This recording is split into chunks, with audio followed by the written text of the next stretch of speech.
तो hello guys, जय Hind and स्वागत आप सभी का स्टैंड अप क्लासेस में। सो फाइनली कैसे हैं आप सब? उम्मीद करता हूँ अच्छे होंगे। तो एक बार फिर से साइंस का एक और नया सुपर मॉक टेस्ट क्लास लेकर के आ चुका हूँ आप सभी के साथ में। ये super mock test class number 8 है, आप देख सकते हो।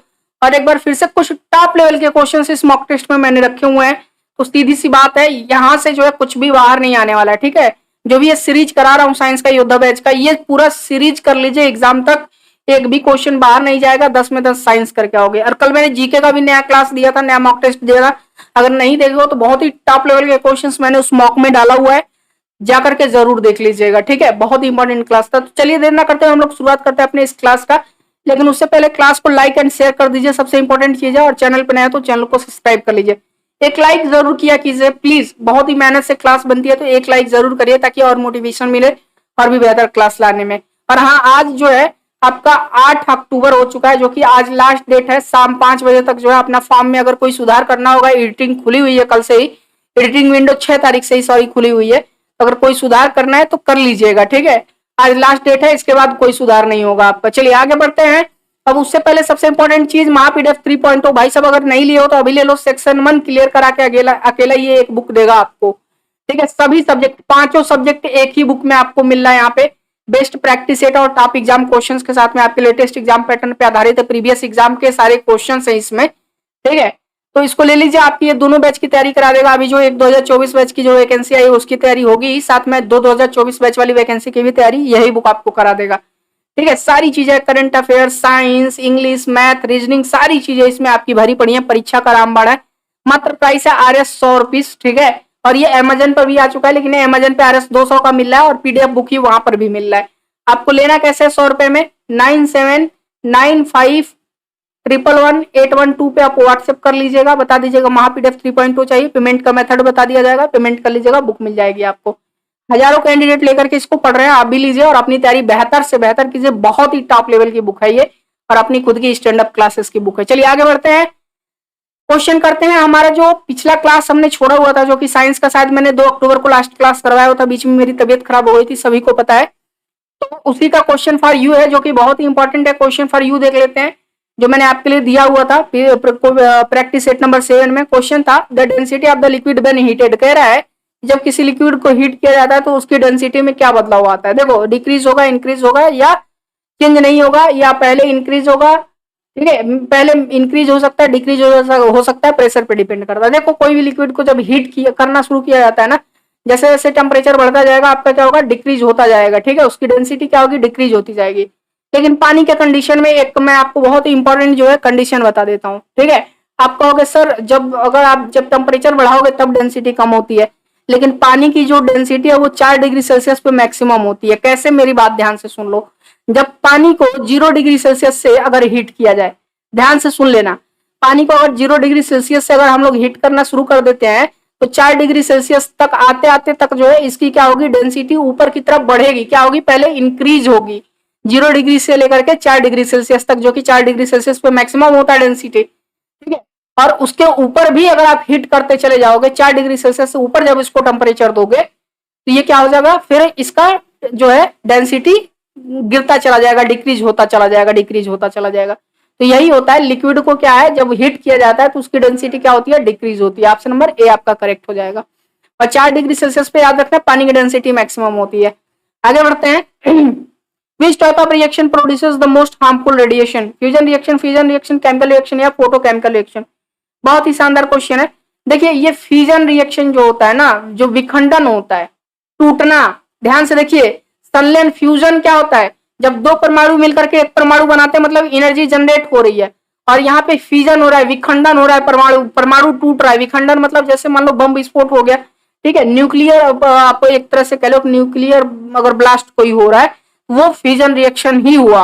और फिजन रिएक्शन में ही तो भाई साहब हार्मफुल रेडिएशंस निकलते हैं, है ना। तो क्या होगा, विखंडन प्रक्रिया। चलो next question, the time period of pendulum when takes to the moon would. कह रहा है कि जब एक लोलक को चंद्रमा पर ले जाया जाए तो उसकी समय अवधि क्या होगी, सेम रहेगा, डिक्रीज हो जाएगा, 0 हो जाएगा, या इंक्रीज होगा। क्या होगा भाई साहब, इंक्रीज होगा। क्या होगा, इंक्रीज होगा। जब किसी टाइम पेंडुलम को जो है, time period of A pendulum, जब किसी पेंडुलम को जो है अगर चंद्रमा पे ले जाए तो उसका जो टाइम पीरियड है वो क्या होगा, इंक्रीज होगा, ठीक है। नेक्स्ट क्वेश्चन करते हैं।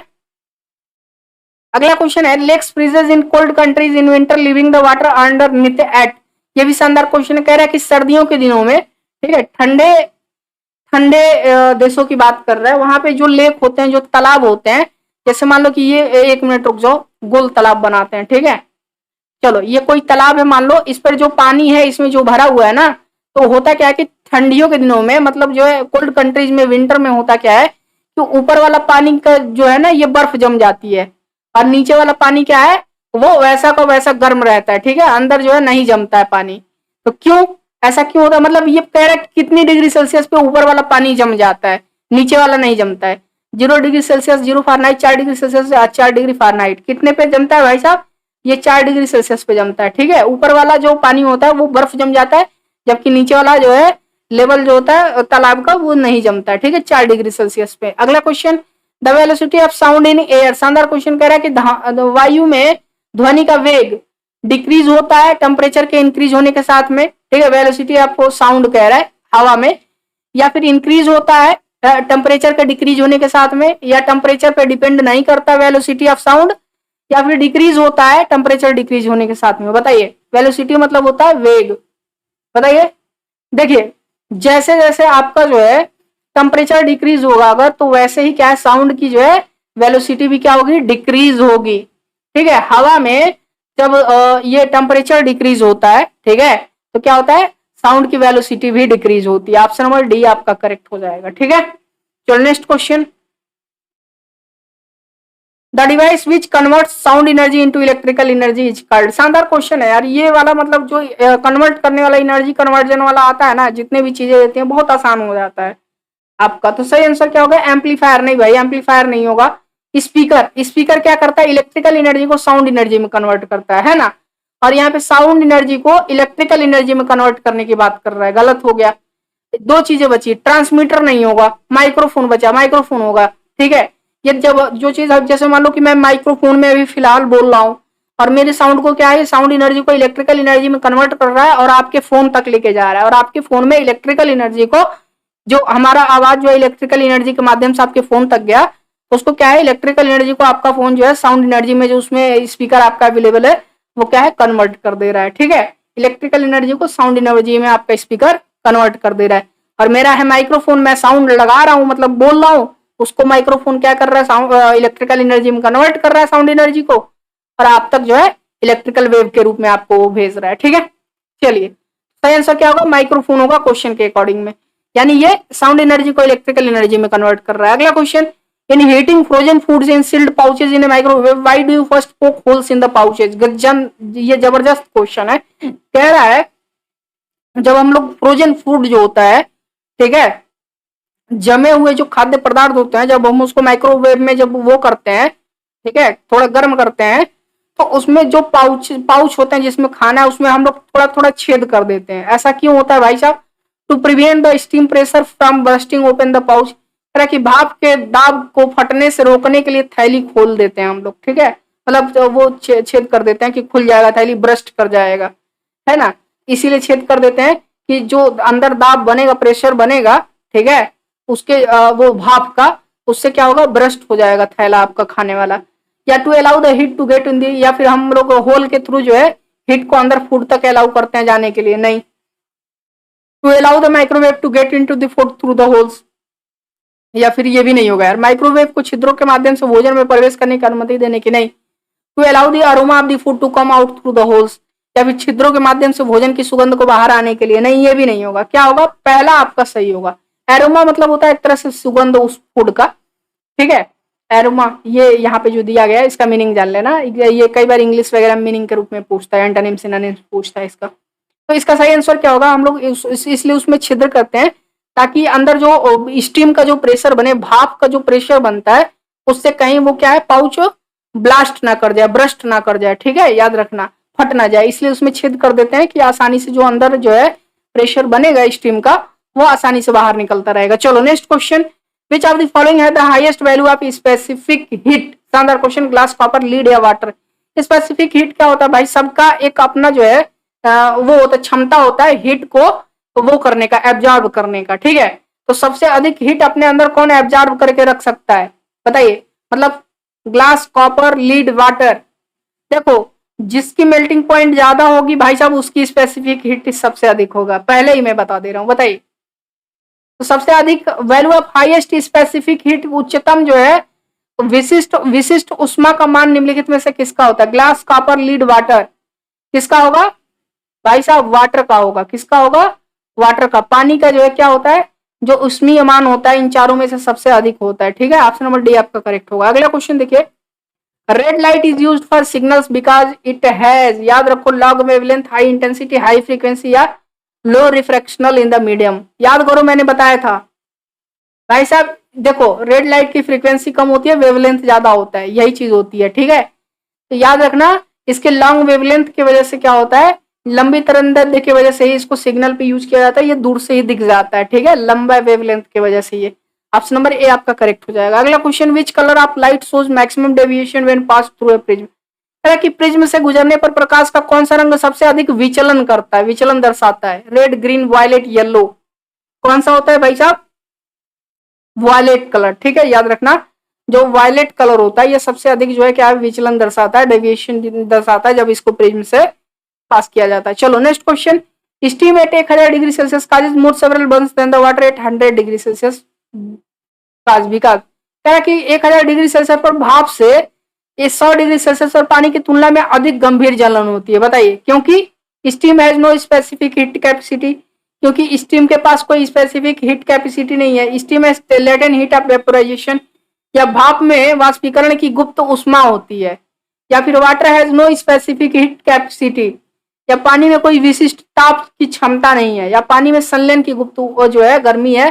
Water has latent heat of fusion. बताइए क्या सही आंसर क्या होगा?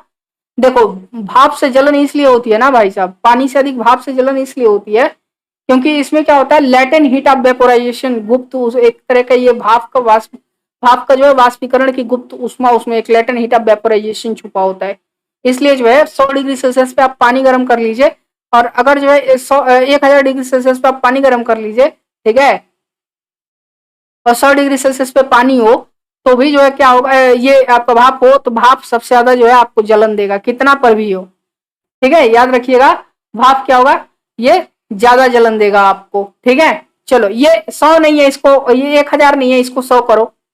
ठीक है, इसको ओनली 100 डिग्री सेल्सियस करो, मतलब 100 डिग्री सेल्सियस पे भाप भी हो, 100 डिग्री सेल्सियस पे पानी हो, तो पानी से ज्यादा जलन जो है कहीं ना कहीं आपको भाप देगा, क्योंकि भाप में भी एक तरह की गुप्त उष्मा होती है। ठीक है, अलग से वो अपने अंदर एक स्पेसिफिक हीट छुपा के रखता है, जिसको बोलते हैं लेटेंट हीट ऑफ वेपोराइजेशन। ठीक है, ये 1000 डिग्री नहीं है, इसको हटा लेना। ठीक है, 100 डिग्री, ये डिग्री सेल्सियस था। ठीक है, 100 डिग्री सेल्सियस था। चलो next question, rainbow is seen after rain because of hanging molecules of water which acts as, शानदार क्वेश्चन है। कह रहा कि बारिश के बाद इंद्रधनुष पानी के अणुओं के लटकने का कारण दिखाई देगा, जो कि रूप में क्या करता है?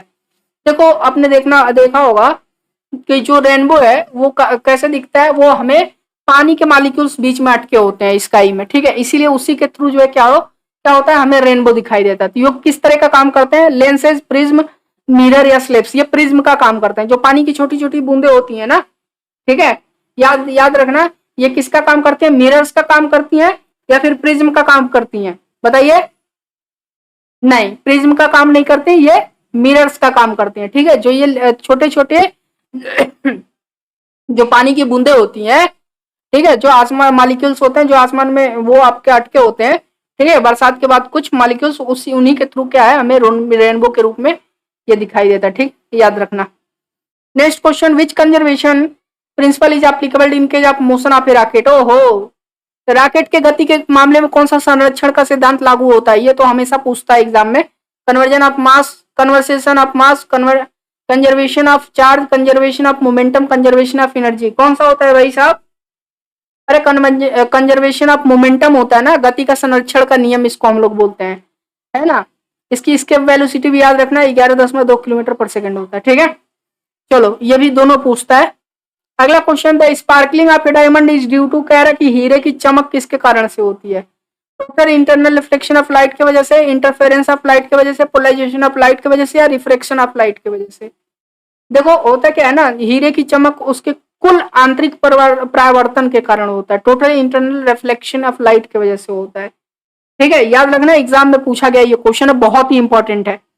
If a copper wire is increased to double its length, its resistance will become। कह रहा है कि यदि एक लंबे के तार को उसके लंबाई को दुगुना करने के लिए बढ़ाया जाता है तो इसका प्रतिरोध क्या बन जाएगा? 4 टाइम्स, 1/4, डबल या हाफ, क्या होगा बताइए? बहुत ही शानदार क्वेश्चन है। देखो जब कॉपर वायर आप डबल कर रहे हो तो फिर क्या होगा, आपका लेंथ जब आप डबल कर रहे हो तो रेजिस्टेंस भी डबल ही होगा। ऑप्शन नंबर सी आपका करेक्ट हो जाएगा। ठीक है, याद रखना। चलो next question. It is dangerous to observe solar eclipse with naked eyes because. कह रहा है कि जब हम लोग सूर्य ग्रहण को नग्न आंखों से देखना खतरनाक क्यों होता है? क्यों कहा जाता है कि नहीं देखना चाहिए? क्योंकि सूरज से औरत विकिरण हमारे रेटिना को जलाते हैं, या सूर्य से परावैंगनी किरणें हमारे रेटिना को जलाती हैं, या सूर्य के सभी विकिरण आंखों में रासायनिक प्रतिक्रिया शुरू करते हैं, या ग्रहण के दौरान कॉस्मिक किरणें आंखों तक अधिक पहुंचती हैं।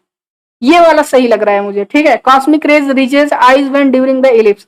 कि जो आपकी ये कॉस्मिक रेज होती है, कॉस्मिक किरणें होती हैं, ये ग्रहण के समय क्या है, ये हमारे आंखों तक ज्यादा पहुंचती हैं। बताइए क्या होगा? ये होगा या फिर ultraviolet radiation from sun burns और रेटिना? बताइए।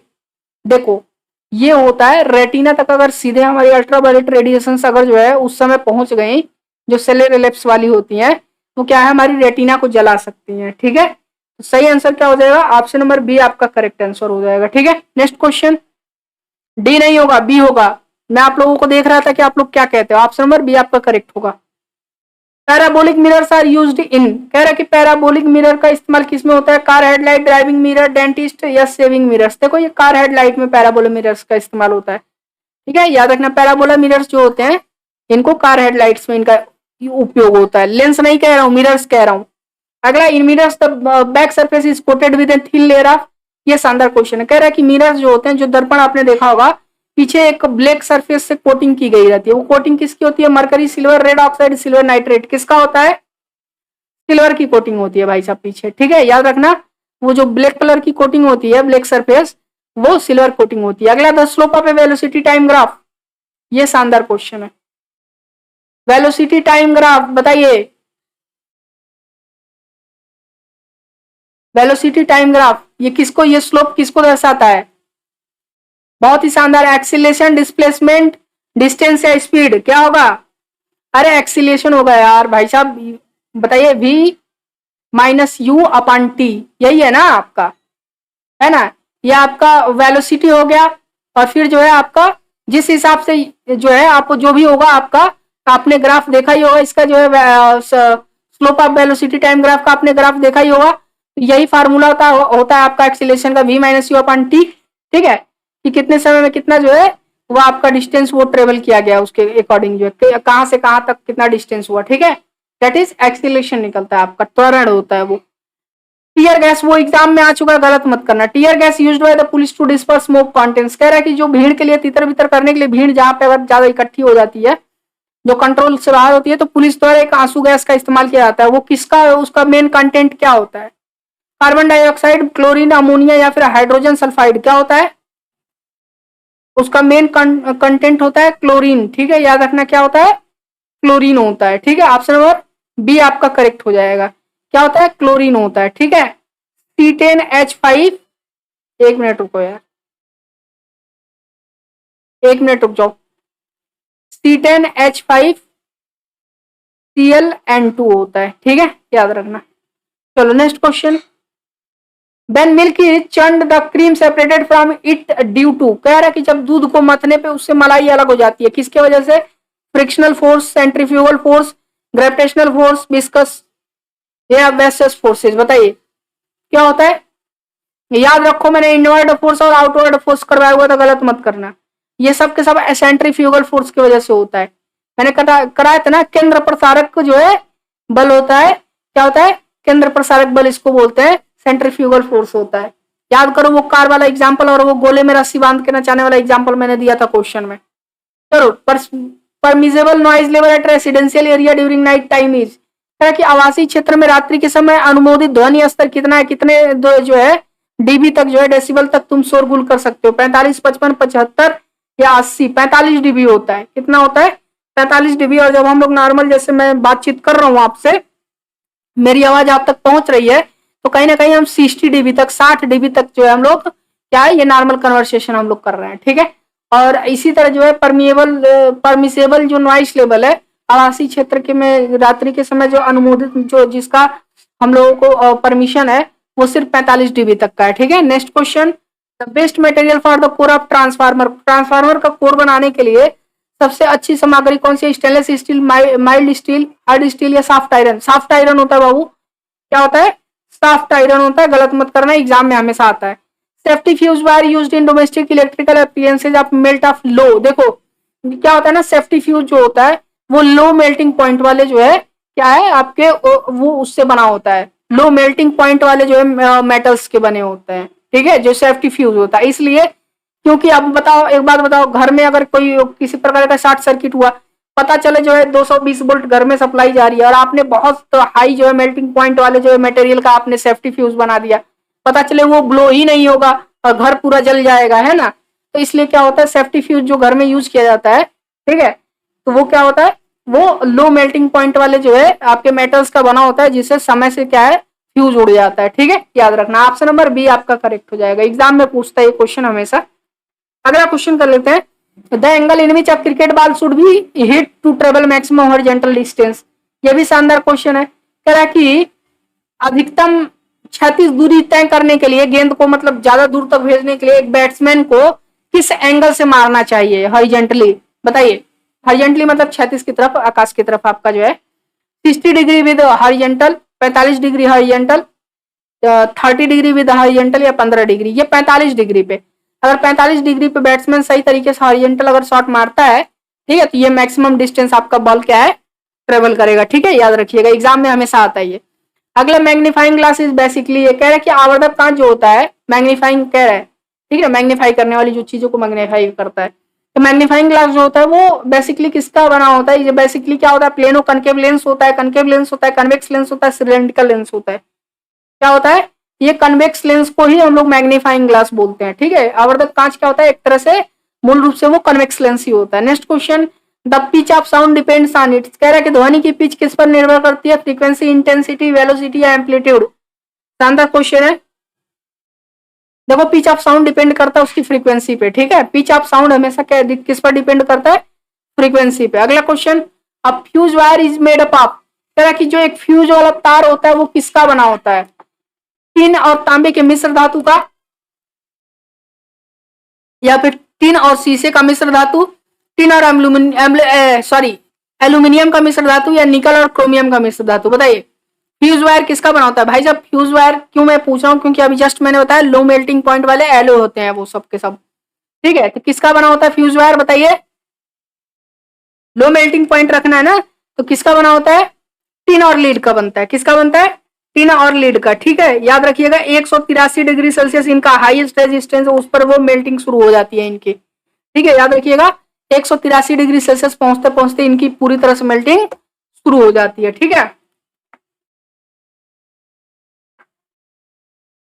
चलो नेक्स्ट क्वेश्चन करते हैं, white clothes are cooler than black one because they, एक मिनट रुक जाओ, थोड़ा सा पानी पी लेने दो।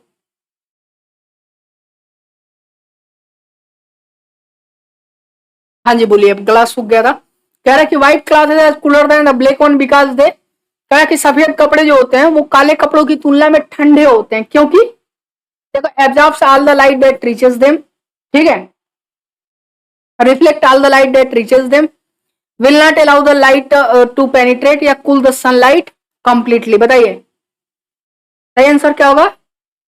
रिफ्लेक्ट कर देते हैं, जो व्हाइट क्लॉथेज होते हैं वो जो लाइट उन तक पहुंचती है हम तक, ठीक है, शरीर पे, वो क्या है व्हाइट क्लॉथेज जो है रिफ्लेक्ट कर देते हैं, इसीलिए क्या है वो ब्लैक क्लॉथेज से तुलना में ज्यादा क्या होते हैं, वो कूलर होते हैं, ठंडे होते हैं। और अगर आप गर्मी के दिनों में खूब तड़तड़ाती गर्मी पड़ रही हो, कड़कड़ाती, ठीक है, और वहीं आप ब्लैक शर्ट पहन लेना, ब्लैक पैंट पहन लेना, आप धूप में निकल जाना, आपको ज्यादा गर्मी लगेगी, क्योंकि क्या है वो एब्जॉर्ब करता है हीट को ब्लैक, ठीक है, ब्लैक क्या है हीट को एब्जॉर्ब करता है। इसीलिए आपने देखा होगा जो सोलर कुकर वगैरह बनता है उसका जो नीचे वाला जो सरफेस होता है वो ध्यान से अगर देखोगे तुम, ठीक है, वो ब्लैक कलर रखा जाता है, क्योंकि वो ज्यादा से ज्यादा हीट एब्जॉर्ब करता है, ठीक है। तो ऑप्शन नंबर बी आपका क्या हो जाएगा? व्हाइट क्लॉथ क्या करता है? हीट को रिफ्लेक्ट कर देता है अपने तक पहुंचने पे, ठीक है। जो भी उस व्हाइट क्लास तक जो भी आपके वो हीट आती है उसको रिफ्लेक्ट कर देता है उस लाइट को, ठीक है। इसलिए वो ब्लैक के मामले में ज्यादा ठंडा होता है। Metal T pots have wooden handles because, कह रहा है कि जो मेटल टी पॉट्स होते हैं आपने देखा होगा, जैसे चाय वाला केतली आपने देखा होगा, तो उसमें देखना कि ऊपर वाला जो हैंडल होता है उसमें लकड़ी लगी होती है हाथ से पकड़ने के लिए। क्यों भाई? क्योंकि क्या है, मेटल्स बहुत ही अच्छे जो है गुड कंडक्टर ऑफ हीट है भाई साहब। और लकड़ी इसलिए वहां पे लगाई गई रहती है क्योंकि वो जो हैंडल होता है उस पर वो भी तो स्टील का ही होता है, बस ऊपर लकड़ी लगाई रहती है, हाथ ना जले, क्योंकि बहुत तेजी से हीट ट्रांसफर होता है ना मेटल्स के through. Would is a bad conductor of heat, इसीलिए लगाया जाता है देखो पकड़ने के लिए, क्योंकि वुड क्या है, लकड़ी क्या है, एक बैड कंडक्टर है हीट का। बाकी जो होता है, जो केतली होती है, वो क्या है भाई साहब, एक बहुत ही गुड कंडक्टर ऑफ हीट है, ठीक है, याद रखिएगा। चलिए अगला क्वेश्चन देखते हैं। ये आपका सही आंसर क्या हो जाएगा, पहला वाला। अगला क्वेश्चन देखिए, the water from a handpump is warm in winter because, कि हैंडपंप का जो पानी होता है जब हम लोग कुछ देर चला देते हैं गर्मी के दिनों में, ठंडी के दिनों में भी जो है गर्म पानी निकलता है, आपने देखा होगा, है ना। 10 पंप आप चलाइए, गर्म पानी आना नीचे शुरू हो जाता है, क्योंकि सर्दियों में हमारा शरीर ठंडा होता है, पानी गर्म। गलत। पृथ्वी के अंदर का तापमान वायुमंडलीय तापमान से अधिक है। The temperature inside the earth is higher than the atmospheric temperature. सबसे बेस्ट जो है आपका ये आंसर यही है कि जो उस समय वो सिर्फ आपका एटमॉस्फेरिक टेम्परेचर बदला होता है, ठीक है, ठंडी के समय में, लेकिन अंदर पृथ्वी के अंदर का जो एक्चुअल टेम्परेचर होता है वो कहीं ना कहीं आपके एटमॉस्फेरिक टेम्परेचर से ज्यादा होता है, इसलिए पानी को गर्म रखा होता है, इसलिए पानी जब आती है नीचे से तो वो गर्म गर्म आती है, ठीक है। तो आप नंबर बी आपका करेक्ट हो जाएगा। अगला क्वेश्चन देखते हैं, जो कि हमारा लास्ट क्वेश्चन है, क्वेश्चन फॉर यू है, ये मैं आप सभी के लिए दे रहा हूं, ये आपको करना है, ठीक है। If cream is remove from milk its density, कह रहा है कि दूध से अगर मलाई हटा दी जाए तो उसके घनत्व पे क्या असर पड़ेगा, इंक्रीज होगा, डिक्रीज होगा, रिमेन सेम, या मे इंक्रीज और डिक्रीज। जो लोग ये लास्ट क्वेश्चन देख रहे हैं सबको कमेंट करके बताना है, इसका आंसर मैं कल बताऊंगा, ठीक है, एक्सप्लेनेशन के साथ में। बहुत ही इंपॉर्टेंट क्वेश्चन है, क्वेश्चन करिएगा जरूर जितने भी लोग देख रहे हैं। और फाइनली महापीडीएफ 3.0 नहीं लियो दोस्त, बार बार कह रहा हूँ, 9795111812 पे व्हाट्सएप करके ये बुक ले लीजिए, बहुत ही इंपॉर्टेंट बुक है, ऐसी बुक आपको कोई नहीं देगा, ठीक है। महापीडीएफ 3.0 सेक्शन 1 एक ही बुक आपको क्लियर करा के दे देगी, पांचों सब्जेक्ट आपका इसमें एक ही बुक में मिल जाएगा। तो फाइनली क्लास को लाइक एंड शेयर कर दीजिए जरूर, और चैनल पे नए तो चैनल को सब्सक्राइब कर लीजिए, और इस नंबर पे व्हाट्सएप कर लीजिएगा 9795111812 बुक के लिए। कास्ट कितना है, मात्र 100 रुपए। चलिए फिर मिलता है नए वीडियो में, तब तक के लिए आप सभी को बहुत सारे प्यार।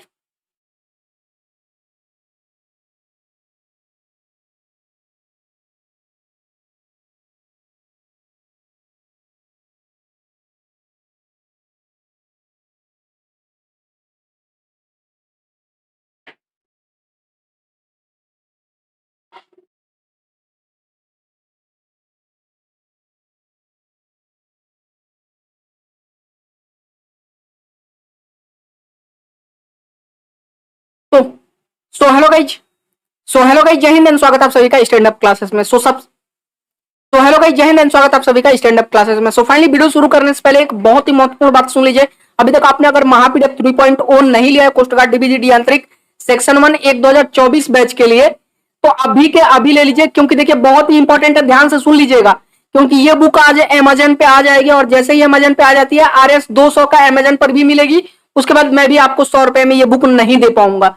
तो अगर 1 2024 बैच का फॉर्म डाले हो, तैयारी कर रहे हो, तो अभी कभी ये बुक ले लो, आपके पास बस कुछ ही समय बचा हुआ है, ठीक है। आपको लेना कैसे है, मुझे व्हाट्सएप कर लीजिए 9795111812 पे, वहां पे बस मैसेज डाल दीजिएगा, मुझे महापीडीएफ चाहिए, ठीक है। आपको बता दिया जाएगा पेमेंट कैसे करना है। अभी ले लीजिए, अभी 100 रुपए में मिल रहा है। अभी जैसे ही आज के डेट में ये अमेजन पे ये बुक आ जाएगी, वहां पर भी पीडीएफ फॉर्म में ही मिलेगी, घर नहीं जाएगी, ये अमेजन किंडल पे मिलेगी आपको, ये पीडीएफ फॉर्म में ही मिलेगा। तो इसको ले लीजिए आज, वहां पर आपको ये कितने का मिलेगा, 200 का, ठीक है। और जैसे वहां पे आपको 200 का मिलना शुरू हो जाएगा, यहाँ पर भी आपको 200 का ही मिलेगा, 100 रुपए में फिर नहीं मिल पाएगा, ठीक है। अभी ऑफर में है, अभी के अभी ले लीजिए, ठीक है। आपको कैसे लेना है, इस नंबर पर व्हाट्सएप कर लीजिए, या फिर अगर आपको लिंक से लेना है तो वीडियो के डिस्क्रिप्शन में मैंने लिंक दे दिया है, लिंक से ले लीजिए। बहुत ही बेहतरीन बुक है, अगर नहीं लोगे, एग्जाम की तैयारी इससे नहीं करोगे, फिर एग्जाम में आप पछताने वाले हो, क्योंकि सीधा ये आपका सेक्शन 1 आपको क्लियर करा के देगी। और यहाँ से अगर एग्जाम में क्वेश्चंस नहीं आते हैं, एग्जाम देके आइएगा, सीधा मुंह पे बोलिएगा सर आपकी किताब से क्वेश्चंस नहीं आए, ठीक है। तो फटाफट जाइए, इस नंबर पे व्हाट्सएप कर लीजिए और ये बुक ले लीजिए। 100 रुपए आपके लिए कुछ नहीं है, जब भी इसके कंटेंट देखोगे इस बुक के, तो 100 रुपए आपको वर्थ इट लगेगा, 100 क्या आपको 200 रुपए भी जो है वर्थ इट लगेगा। चलिए आज ये वीडियो शुरुआत करते हैं।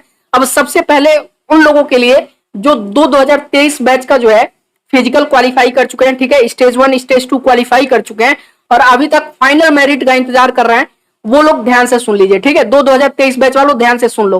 अब आप लोग परेशान हो, बार बार रोज मैसेज कर रहे थे सर फाइनल मेरिट कब आएगा, फाइनल रिजल्ट कब आएगा। मुझे भी पता है, क्योंकि देखो क्या है ना कि इनका जो शेड्यूल है कोस्ट गार्ड वालों का, ये नेवी वालों ने बिगाड़ रखा है, ठीक है। नेवी वालों के वजह से जो है इन लोगों का पिछली 2 बार से इनका पूरा एकदम शेड्यूल बदल चुका है, क्योंकि आपको भी पता है कि जो इनका ट्रेनिंग होता है इंडियन कोस्ट गार्ड का, वो आईएनएस चिल्का पे भी होता है। हालांकि आईएनएस चिल्का बहुत बड़ा है, ठीक है, तो एक साथ में जो है आईएनएस चिल्का पे नेवी और कोस्ट गार्ड का आपका यहाँ पे जो है ट्रेनिंग होता है। तो अब इनका जो ये स्टेज 3 का जो आपका होता है, जो फाइनल मेरिट आने वाला होता है, फाइनल रिजल्ट आने वाला होता है, वो लगभग सितंबर में अर्ली या फिर जो है मिड ऑफ सितंबर में आ जाता है। लेकिन इस बार अभी तक सितंबर में भी नहीं आया। तो इनका जो ये रूल है ना, ये सारा जो नियम और कानून है, ये सब इंडियन नेवी ने जो है अभी इनका बिगाड़ रखा है, ठीक है, बिगड़ गया इनका, थोड़ा सा टाइमिंग चेंज हो गया। पिछली 2 बार से देखो वैकेंसीज भी थोड़ी सी जो ऊपर नीचे आ रही हैं। आपको घबराना नहीं है, मैं आपको एग्जैक्ट डेट बता देता हूँ। जैसे आपने 7-8 महीने इंतजार कर लिया, वैसे कुछ दिन का बस और बात है आपको, ठीक है। ये आपकी जो ट्रेनिंग है इसके लिए, वो ज्वाइनिंग इसकी होगी 1 नवंबर से लेकर के 10 नवंबर के बीच में आपका ये पूरा ज्वाइनिंग होगा, ठीक है। मतलब ये समझ लो कि 1 नवंबर के बाद से आपकी ट्रेनिंग शुरू हो जाएगी, ठीक है। तो इसका कब आ रहा है फाइनल मेरिट, ध्यान से सुन लीजिए। 2023 बैच वालों, थोड़ा सा इस बार इन लोगों ने लेट कर दिया, हालांकि अगली बार लेट होगा कि नहीं इसके बारे में मैं नहीं बता पाऊंगा। लेकिन अभी जो नई वाली वैकेंसी आई है एक 2024 बैच के लिए, उसकी जो ज्वाइनिंग है वो ये लोग अप्रैल में दिखा रहे हैं। अब उसमें भी अगर लेट होता है तो वो मैं नहीं बता पाऊंगा, ठीक है। लेकिन इसकी जो है, इसका मैंने कंफर्म कर दिया है कि 1 नवंबर से इसकी ज्वाइनिंग है आपकी, ठीक है। कब से? 1 नवंबर से ज्वाइनिंग है, तैयारी कर लीजिए। अब बता देता हूं फाइनल रिजल्ट कब आएगा, ध्यान से सुन लीजिए, ठीक है। इसका फाइनल रिजल्ट आपका 15 अक्टूबर के बाद, ठीक है, 15 अक्टूबर के बाद कभी भी 15 से लेकर के 25 के अंदर, ठीक है, 25 नहीं जाएगा, 22 तक समझ लीजिए, ठीक है, 15 से 22 के अंदर आपको इसका जो है फाइनल रिजल्ट देखने को मिल जाएगा 2023 बैच के लिए। तो अब आपको परेशान नहीं होना है, कोई भी मैसेज करके बार बार ये नहीं पूछेगा सर आपका 2023 बैच का फाइनल मेरिट कब आ रहा है, ठीक है, या फिर फाइनल रिजल्ट कब आ रहा है। कब आ रहा है भाई साहब? 15 से लेकर के 22 अक्टूबर से पहले पहले, ठीक है, या फिर मैक्सिमम 1-2 दिन और लेट हो सकता है, 25 अक्टूबर मान लीजिए, ठीक है। मतलब 25 अक्टूबर से पहले पहले आपको जो है सारी चीजें बता दी जाएंगी। लेकिन 25 अक्टूबर नहीं होगा, उससे पहले ही बता दिया जाएगा, क्योंकि कई सारे डॉक्यूमेंट इसमें आपको अभी जो है पुलिस वेरिफिकेशन वगैरह कई सारे डॉक्यूमेंट आपको तैयार करवाने होते हैं, ठीक है। तो आपको 8-10 दिन पहले ही जो है ये चीजें आपको पता चलेंगी। लगभग 20-22 तक आपको जो है एकदम कंफर्म आपको ये मिल जाएगा कि आपका फाइनल रिजल्ट आ गया है। ये चीजें आपको पता चल जाएंगी और आपकी ज्वाइनिंग डेट आपको पता चल जाएगी कितने तारीख से ज्वाइनिंग है, ठीक है। और वही रूल जो है नेवी वालों के लिए अभी जो है अप्लाई होता है। नेवी एसएसआर एमआर का जो फाइनल मेरिट है, फाइनल रिजल्ट है, वो इसी महीने में आपका जो है 15 अक्टूबर के बाद वो भी आएगा। 15 या 20 अक्टूबर के बाद देखिए कब आता है, ठीक है। उनकी भी ज्वाइनिंग 1 नवंबर से होने वाली है, ठीक है। तो अब जो है आपको परेशान नहीं होना है 2023 बैच वाले, जैसे अब तक आप परेशान हुए हो, ठीक है, 7-8 महीने, वैसे थोड़ा और परेशान हो जाइए, कुछ कह नहीं सकते, ठीक है। मुझे पता है कि आप लोगों के जो है दिल में क्या बीत रही है। खैर उम्मीद करता हूं कि आपने जो है एक 2024 का फॉर्म डाल रखा होगा। तो अगर आपने एक जो 2024 का फॉर्म डाल रखा है तो उसकी भी तैयारी जारी रखिए, ठीक है, तैयारी करते रहिए। क्योंकि देखो ये अगर मान लीजिए आपका फाइनल सिलेक्शन हो भी जाता है, मैं भगवान से जो है बार बार मनाता हूं कि आपका फाइनल सिलेक्शन हो जाए, इसमें नाम आ जाए लगभग सबका, ठीक है। लेकिन मैं एक बात आपसे कहना चाहता हूं, जब आप अपनी जैसे मान लीजिए कि अगर बाय द वे किसी कारणवश अगर नहीं होता है, ठीक है, इस बैच में आपका 2023 बैच में अगर फाइनल ज्वाइनिंग नहीं हो पाती है आपकी, तो आपकी तैयारी टूटनी नहीं चाहिए बीच में, ठीक है। क्योंकि अगर इसमें नहीं होता है तो फिर अभी अप्रैल में फिर से ज्वाइनिंग है, थोड़ी सी और मेहनत करेंगे, फिर से आप एग्जाम देंगे नवंबर में, अप्रैल में फिर से ज्वाइनिंग है, ठीक है। तो देखो ऐसा नहीं है ना कि सबका इसमें हो जाएगा, जिन लोगों का नहीं होगा उनके लिए मैं बता रहा हूं। इसलिए सबको मैं रिकमेंड करूंगा कि एक 2024 का अगर आपने फॉर्म डाल रखा है बैच का, तो अपनी तैयारी कंटिन्यू रखिए और महा पीडीएफ ले लीजिएगा, ठीक है, वो आपको हेल्प कर देगा आपके एग्जाम में, ठीक है। 100 रुपए कुछ नहीं है। तो 2023 बैच वाले अब आपको परेशान नहीं होना है बाबू। कब आ रहा है आपका? 15 से लेकर के 22 अक्टूबर के बीच में आपको पता चल जाएगा, आपका रिजल्ट आपको मिल जाएगा, ठीक है। उम्मीद करता हूं वीडियो पसंद आया हो तो वीडियो को लाइक एंड शेयर कर दीजिएगा और चैनल पे नए हो तो चैनल को सब्सक्राइब कर लीजिएगा। और अगर आप कहो कि फाइनल आपको कट ऑफ जानना है तो मैं उस पर भी वीडियो बना दूंगा कि फाइनल कट ऑफ कितनी जा सकती है। अगर वीडियो चाहिए होगी तो कमेंट करके जरूर बताइएगा कि क्या मैं आपको फाइनल कट ऑफ पे वीडियो दे दूं। और चलिए फिर मिलते हैं एक नए वीडियो में, तब तक के लिए आप सभी को बहुत सारा प्यार। और फिर अगर जितने भी लोग एक 2024 बैच के कैंडिडेट ये वीडियो देख रहे हैं, फिर से कह रहा हूं बाबू समय से ले लो ये पीडीएफ, वरना फिर आपको जब 200 का पेमेंट करना पड़ेगा फिर आपको पछतावा होगा, ठीक है। और ये बुक बहुत ही इंपॉर्टेंट है, मैं एक बार नहीं 1000 बार कह रहा हूं, ऐसी बुक आपको कोई नहीं देगा इंडियन कोस्ट गार्ड के लिए, ठीक है। खास के पब्लिकेशन वाले तो बिल्कुल भी नहीं दे सकते हैं। पब्लिकेशन की बुक मैंने पहले ही आपको रिकमेंड किया कि कोई भी पब्लिकेशन की बुक जो है प्रैक्टिस सेट बुक लेकर के मत लगाइएगा, वहां से आपको एक नंबर के जो है क्वेश्चन आपको एग्जाम में देखने को नहीं मिलेंगे, क्योंकि सारी वही बुक जो है बार बार पब्लिश होती है, बार बार जो है प्रिंट होकर आपको मिलता है, ठीक है। कुछ भी चेंज नहीं किया जाता है उसमें। और ये आपके लेटेस्ट एग्जाम और लेटेस्ट जो है पैटर्न पे आधारित है, एग्जाम पैटर्न पे आधारित है, तो इसको लेकर के आप पढ़िए 100 रुपए। इसके लिए आपको कुछ नहीं है, जब इसके कंटेंट देखोगे तो आपको पता चल जाएगा, ठीक है। आपको क्या करना है, इसी नंबर पे व्हाट्सएप कर लेना है। तो चलिए फिर मिलता है एक नई वीडियो में, तब तक के लिए आप सभी को बहुत सारा प्यार।